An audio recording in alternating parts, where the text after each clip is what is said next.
अंतरिक्ष में भारत अपना एक ऐसा सीक्रेट मिलिट्री और साइंटिफिक बेस बना रहा है। क्या ये नई स्पेस रेस की शुरुआत है?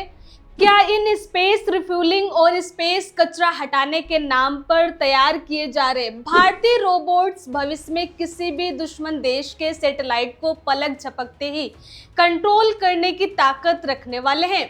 और आखिर क्यों इसरो के सपोर्ट से अचानक भारत के 440 से ज्यादा स्पेस स्टार्टअप्स हर हफ्ते रॉकेट लॉन्च करने और अंतरिक्ष की जीरो ग्रेविटी में दवाइयां बनाने की तैयारी कर रहे हैं?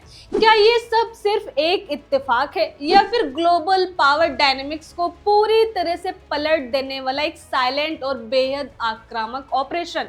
दोस्तों, ये सवाल सिर्फ कोई थ्योरी नहीं है बल्कि एक नए युग की आहट है। नमस्कार, मेरा नाम है निशा और आज हम भारत के स्पेस सेक्टर का वो राज डिकोड करने वाले हैं जो भारत को सुपर बॉस बना देगा।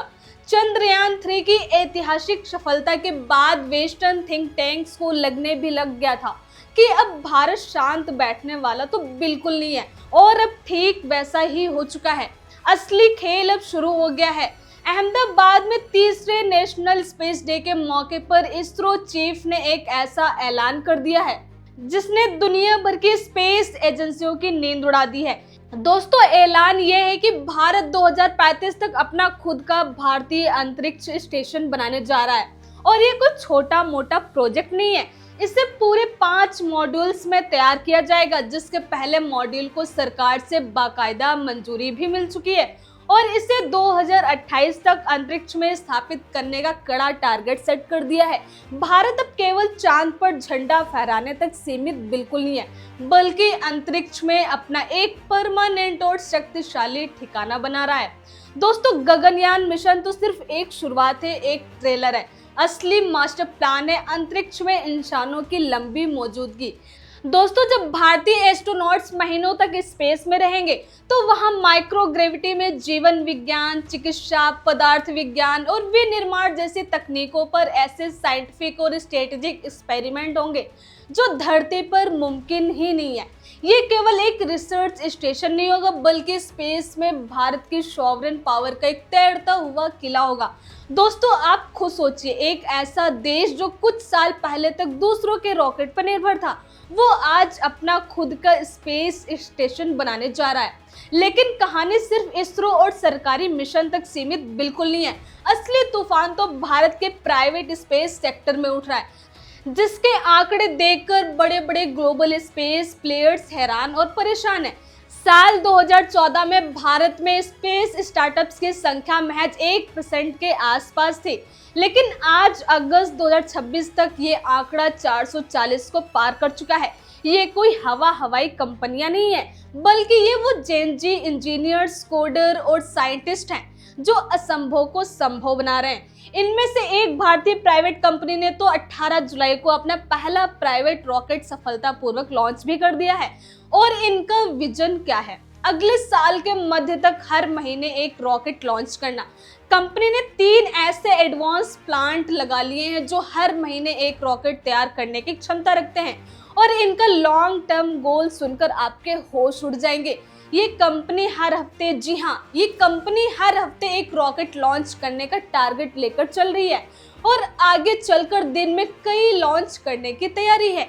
भारत ग्लोबल स्पेस सेक्टर का नया यूबेर बनने जा रहा है। एक बार लॉन्च सफल होते ही इस कंपनी को पिछले महीने इंटरनेशनल मार्केट से 8 नए लॉन्च कॉन्ट्रैक्ट्स मिल गए। अब थोड़ा और गहराई में चलते हैं और उस तकनीक को डिकोड करते हैं जो दुनिया के लिए सबसे बड़ा सस्पेंस बनी हुई है। ये नए भारतीय स्टार्टअप सिर्फ रॉकेट या बेसिक सैटेलाइट नहीं बना रहे, ये स्पेस, फार्मा, ऑर्बिटल सर्विसिंग और एडवांस प्रोपल्शन जैसे बेहद क्रिटिकल सेक्टर्स पर काम कर रहे हैं। दोस्तों, सोचिए, एक स्पेस फार्मा स्टार्टअप एक ऐसा सैटेलाइट बना रहा है जो अंतरिक्ष की जीरो ग्रेविटी में जीवन रक्षक दवाइयां बनाएगा और फिर उन्हें धरती पर वापस लेकर आएगा। स्पेस में दवाओं का प्रोडक्शन कोई साइंस फिक्शन नहीं है, बल्कि अगले 18 महीनों का टारगेट है। और इससे भी बड़ा गेम चेंजर है इन स्पेस रिफ्यूलिंग और अंतरिक्ष का कचरा यानी निष्क्रिय हो चुके सैटेलाइट्स को हटाने वाली तकनीक। दोस्तों इसे बहुत ध्यान से समझते हैं, क्योंकि असली पावर गेम तो यही छुपा है। जो रोबोटिक स्पेस क्राफ्ट अंतरिक्ष में जाकर किसी डेड सैटेलाइट का कचरा हटा सकता है, ये जो स्पेस क्राफ्ट भविष्य में ऑर्बिट में ही फ्यूल स्टेशन बनाकर किसी दूसरे सैटेलाइट के साथ डॉकिंग करके उसमें ईंधन भर सकता है, वो जरूरत पड़ने पर दुश्मन देश के किसी भी स्पाइस सैटेलाइट को डिसेबल, हाईजैक या तबाह भी कर सकता है। दोस्तों ग्लोबल डिफेंस एक्सपर्ट्स इसे एक बेहद खतरनाक डुअल यूज टेक्नोलॉजी मानते हैं। आप दुनिया को बता रहे कि आप अंतरिक्ष की सफाई कर रहे हैं और सैटेलाइट्स की लाइफ भी बढ़ा रहे हैं, लेकिन हकीकत में आप एक ऐसी क्षमता विकसित कर रहे हैं जो स्पेस वॉरफेयर में अल्टीमेट वेपन साबित हो सकती है। दोस्तों भारत की ये एडवांस स्पेस पेट्रोल तकनीक भविष्य में किसी भी विरोधी देश को भारत की तरफ आंख उठाने से पहले 1000 बार सोचने पर मजबूर कर देगी, और यही वजह है कि अचानक से दुनिया भर में भारत के स्पेस प्रोग्राम को लेकर एक खास तरह का नैरेटिव सेट किया जा रहा है। एक ऐसा प्रोपेगेंडा जिसका सच जानना आज के भारतीय के लिए बहुत जरूरी है। हाल ही में यूनिवर्सिटी ऑफ कैम्ब्रिज और इटली की तुरिन स्थित टेक्निकल यूनिवर्सिटी ने एक स्टडी पब्लिश की है। इस तथाकथित रिसर्च में दावा किया गया है कि भारत के रॉकेट लॉन्च की कीमत दुनिया में सबसे ज्यादा है। 1960 से लेकर 2025 तक के 6,740 रॉकेट लॉन्च का डेटा शामिल है, और दुनिया को बताया है कि 2025 में लॉन्च की ग्लोबल एवरेज कॉस्ट 3,868 यूएसडी प्रति किलोग्राम थी। इन्होंने अमेरिका की औसत कीमत 3,225 यूएसडी, जापान की 5,287 यूएसडी, चीन की 5,809 यूएसडी, रूस की 6,682, अमेरिकी डॉलर और यूरोप की 9,897 डॉलर प्रति किलोग्राम बताई है। और सबसे चौंकाने वाली बात ये थी कि इन्होंने भारत को 13,302 डॉलर प्रति किलोग्राम कीमत के साथ लिस्ट में सबसे महंगा बताकर टॉप पर रख दिया। लेकिन ये पूरा आंकड़ा एक सफेद झूठ और वेस्टर्न प्रोपेगेंडा का एक बहुत ही घटिया हिस्सा है। इसरो चीफ ने साफ और आक्रामक शब्दों में इस फेक कैलकुलेशन की धज्जियां उड़ा दी। उन्होंने कहा कि ये आंकड़े पूरी तरह से मैनिपुलेटेड हैं। सच्चाई ये है कि जब भारत के LVM-3 रॉकेट से 4.5 टन का सैटेलाइट भेजा जाता है और जब अमेरिका की स्पेस एक्स उसी वजन का सैटेलाइट भेजती है, तो दोनों की कॉस्ट एकदम बराबर आती है। तो फिर ये 13,302 यूएसडी के आंकड़े कैसे सही हो सकते हैं? एक्सपर्ट साफ कह रहे हैं कि ये एक वेस्टर्न फेक नैरेटिव है। भारत आज भी अपनी फ्रूगल इंजीनियरिंग पर काम करता है और हमारी लॉन्चिंग दुनिया में सबसे ज्यादा कॉस्ट इफेक्टिव है। वेस्टर्न स्पेस इंडस्ट्री भारत की इस बढ़ती ताकत से खौफ में है। उन्हें पता है कि अगर भारत ने स्पेस लॉन्च मार्केट को अपने तरीके से टेक ओवर कर लिया तो उनकी अरबों डॉलर की मोनोपोली हमेशा के लिए खत्म हो जाएगी। और ये वेस्टर्न मोनोपोली अब बहुत तेजी से टूटना शुरू हो चुकी है, जिसके आंकड़े खुद सरकार ने जारी किए हैं। दोस्तों भारत की स्पेस इकोनॉमी आज 9 बिलियन यूएसडी के आंकड़े को छू चुकी है, और जिस रफ्तार से हमारा इकोसिस्टम बढ़ रहा है, केंद्रीय मंत्री गजेंद्र सिंह शेखावत के मुताबिक 2033 तक इसके 44 बिलियन यूएसडी तक पहुंचने का पक्का अनुमान है। भारत में प्राइवेट स्पेस निवेश का दोस्तों आंकड़ा देखिए, अकेले 2026 में अब तक 187 मिलियन यूएसडी का निवेश दर्ज किया जा चुका है। सरकार ने 2020 में स्पेस सेक्टर को प्राइवेट कंपनियों के लिए खोला था, और 2023 तक स्पेस पॉलिसी ने पूरी वैल्यू चेन को ट्रांसफॉर्म कर दिया है। 2026 के मध्य तक 52 एनजीज यानी नॉन गवर्नमेंटल एंटिटीज को 113 ऑथराइजेशन दिए जा चुके हैं। इनमें 18 स्टार्टअप्स ऐसे हैं जिन्हें सीधे सैटेलाइट ऑपरेशन, पेलोड स्थापित करने और लॉन्च सर्विस के लिए परमिशन मिल चुकी है। इसरो की कॉमर्शियल ब्रांच NSIL यानी न्यू स्पेस इंडिया लिमिटेड का रिवेन्यू फाइनेंशियल ईयर 2021 से 2022 के 322 करोड़ रुपए से सीधे छलांग लगाकर 2024 से 2025 में 3000 करोड़ रुपए को पार कर चुका है। दोस्तों ये कोई मामूली ग्रोथ नहीं है, ये भारत के स्पेस प्रोग्राम के एग्रेसिव व्यवसायीकरण का सीधा सबूत है। इसके अलावा इन स्पेस जैसे सिंगल विंडो नोडल एजेंसी ने 31 जनवरी 2026 तक 71 से ज्यादा इसरो की तकनीकें प्राइवेट इंडस्ट्री और स्टार्टअप्स को ट्रांसफर कर दी है। दोस्तों लेकिन इस पूरी स्पेस क्रांति के पीछे जो असली स्ट्रेटेजिक विजन है वो सिर्फ पैसे या बिजनेस का नहीं है, इसका सीधा कनेक्शन भारत के भविष्य, हमारी नेशनल सिक्योरिटी और ग्लोबल लीडरशिप से जुड़ा है।